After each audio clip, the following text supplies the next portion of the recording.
Yeah. That's good, man. So we are live. Welcome back to Church Production. We're live here at Capture 23. This live podcast is sponsored by the Tula mic.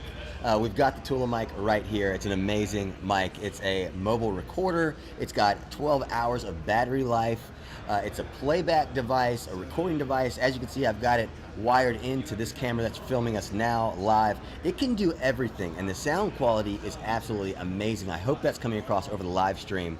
Of course, at Church Production on the YouTube channel. We've done a video about this mic recently, so go back and check that out because I show a lot of really cool things you can do with this mic, as well as it's just overall pristine quality. And it's tiny. You can fold this to the front, put it in your pocket, and you're good to go. Now I'm here with the Ellis Maryland from Atlanta Church Creatives, the creator and founder of the Atlanta Church Creatives, which we are so thankful for. How are you enjoying yourself here at Capture? Man, I'm loving it. Just loving the community. I'm loving just the atmosphere. I think Capture is it's phenomenal. This is like my third year being a part of Capture, so just being here has been extraordinary. It's so insane. I know you're a big camera guy and creative. I'm a big camera guy and creative, and it's so sick to be like, the Canon booth is right here. I don't get starstruck, but when the Canon reps came in, I was like, oh my God, those are Canon reps. I wonder if I can get a picture. And we got Hollyland, Nanlite, Sony, Panasonic's over there. Resi is here. Yeah, Resi is here. I asked them questions day one. I was like, hey, give me a little insight on when YouTube's gonna allow 4K live streams. And he was like, I don't know. And I was like, dadgummit. I was hoping you had some insider info, but they didn't have anything. But it's so sick just to be around all these companies because you can just walk around, ask questions. Yeah. And I've got so many questions, from lenses to what's the next camera coming out to how does this work on this and what makes this better than this. It's just so awesome to almost build community right here with the brands that we look up to. Yeah. So tell us about Atlanta Church Creatives. He's built something extremely unique that allows or kind of creates a platform for churches to connect with each other in their city. Tell us how you got started with that. Well, I moved out to Atlanta about 4 years ago. I guess my thing was I didn't know anyone in Atlanta. Yeah. So I was, contemplating and I work in the church, and the only thing I was doing was working church, home, church, home. I was like, and I'm an older adult, so all my friends are back in North Carolina, so I'm like, Yeah, past a certain age, you can't really go to the college ministry hangouts anymore. It's like that's hard. I'm like, It's hard to meet people. So I was just praying about some things because I was contemplating on going back to North Carolina. I'm like, I don't know about this, but God was like, no, I positioned you here for a reason. And was pretty much praying about some different things. That was back in 2021, and it was started meeting some people, and we all had the same desires. We were church creatives in different churches, and we all wanted community and stuff like that. So I was like, okay, that was our common thing. So I was like, okay, well let's start something. Let's do this. And it started with 6 of us, and I think I was kind of like the driving force, trying to hey, let's really do it, because it was something that I needed. Yeah. You know what I'm saying? So if it's something that I needed, I think there might be some other people that might need the same thing. So true. So, love at the beginning stages, of course, if you're building something, it's always going to be hard. It's always going to be rough. It's always going to be, you don't know. You're like, man, I don't know if it's going to work. I don't know. But when God's hand is on something, He's going to make it's going to work. Yes. So It's so true. And it does help to have that community. I was the same way. I was a creative, kind of a lone ranger in my city, Franklin, Tennessee. And then when I found Church of the City, I started volunteering and meeting other creatives. And then next to massive. Yeah. It's just at my church, but and kind of the surrounding areas, but I mean, it feels like I know so many people now that are creatives that I can reach out to if I need a PA or a gaffer or a key grip there's so many people I can reach out to, or just somebody to hang out with and talk creative. Yeah. So how long have you guys been doing the Atlanta Church Creative? Well, we started in 2021. It was August 2021. We just had our anniversary, a 2-year anniversary. Nice. At the beginning of this month. and back in beginning of August, and it's been exciting just to see so many different things that's taking place. We've had 4 conferences, we do meetups. 4 conferences in 2 years? 4 conferences, as a brand new thing, Wow. So our main thing is like we wanted community, so like we'll do meetups, weekly meetups, do breakfast meetups. So for me, I felt like that was our small group, and our conferences are more like our church services. So everybody comes together for the conferences, and we keep everything. It's pretty much everything is inside. So I think we have a lot of people that's well established in our city that they wouldn't mind coming out and sharing their knowledge with other people. So it's been it's our main goal is community. They come, and the ones that speak come to breakfasts. So it's easy they're accessible. If you have any questions, they're there to answer questions.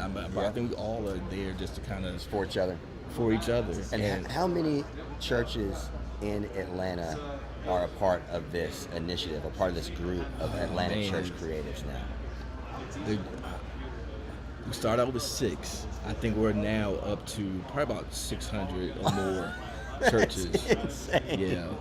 I love that, dude. And it's just a representation of just the community aspect. I think 600. That's got to be close to every church in Atlanta. Close, yeah.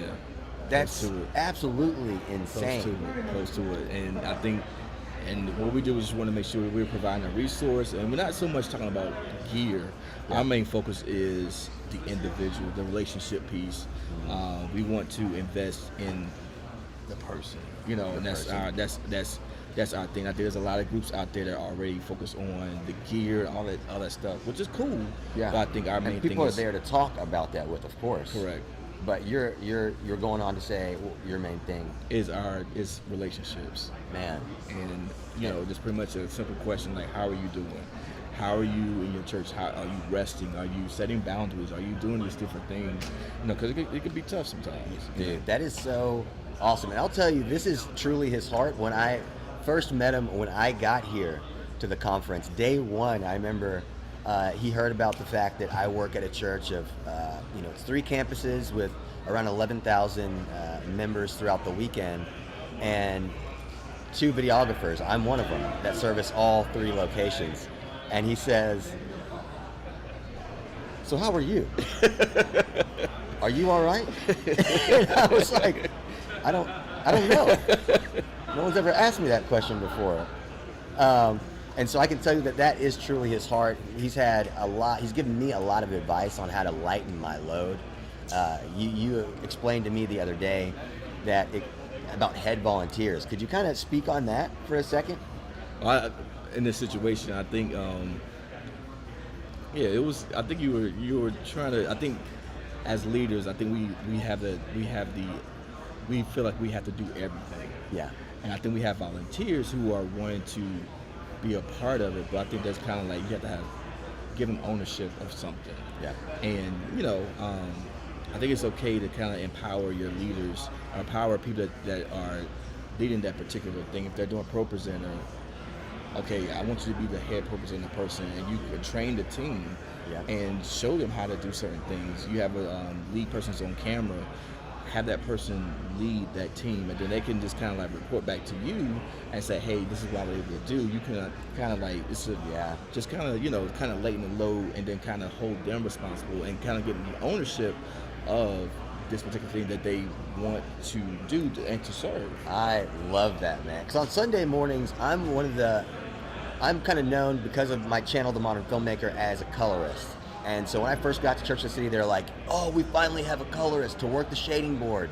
So every Sunday, they like for me to come in at 7, where our first service starts at 9, but when they rehearse at 7, they like me to come in and shade the cameras. And then as the volunteers come in, I've got to kind of galvanize the volunteers and make sure they know what cameras they're on and get them pumped. And if we have any new volunteers, sometimes I got to show them what the cameras are like, as well as just make sure that everything's going well with the stream itself. We have a production team, but I'm on the creative team that really kind of handles the assets that are used for the live stream, any backgrounds or any video elements or lower thirds used. So it does become kind of like a lot sometimes to be the shader, because I still have to shade during the service. When the lighting switches from worship to the sermon, I need to be there to make sure that if anything kind of goes a little out of whack, that I can recalibrate the cameras. Yeah. And it becomes quite a lot, kind of wrangling the volunteers, keeping them hyped, shading the cameras, stepping in where I need to step in for my boss or what they want me to do at the executive level. And so maybe empowering some volunteers that I see have potential to want to step up, empowering them to lead the other volunteers could really help me out, as well as kind of give these people a home and almost make them feel like they're a part of the professional team that's already on staff, as well as, churches love to hire from the inside. I was a volunteer for 3 years before they tried to pull me onto the team. And so I know that could be a good way, because I know a lot of our volunteers would love to work at the church one day. And so maybe empowering them to kind of step into a leadership role could be almost a fast track to get them there. Because they're already there and they love the church. Yeah. And it gives them they take pride in where they go already. So like that, and those are some of the things we talk about at our breakfasts. I think somebody was like, how do you empower your volunteers? And it was a discussion that we talked about. This is maybe giving them ownership, giving them, they're already sacrificing and coming out. They want to be a part of it, so why not give them that? And speaking about your breakfast, I knew they were doing some breakfast meetups, but please let them know how often you are hosting these breakfast meetups. So we do it every week. I know everybody's kind of like, what in the world? You mean every week? Yeah, so it's every week, but in that particular area, it's once a month. Okay. So every week we're doing the breakfasts. I'm not sure if you know about Atlanta. Atlanta's pretty, it's pretty big. Yeah, very big. The metro area. So, but we want to make sure that we have, I don't want to have anybody have an excuse of saying like I can't go to a breakfast because you're north or you're south or you're in this area, whatever. So we want to make sure it's if you're in a particular area, you're able to come out to a breakfast. So you kind of hop around. We hop around. But every Monday, you're somewhere. We're somewhere. You personally I'm somewhere. are somewhere. I'm somewhere. Just hoping some people will show up. Just hoping. And sometimes I don't even know who's gonna show up. But I will tell you this: I have never been at a breakfast by myself. Dang. So that really speaks to the need. So it's a need. Yeah.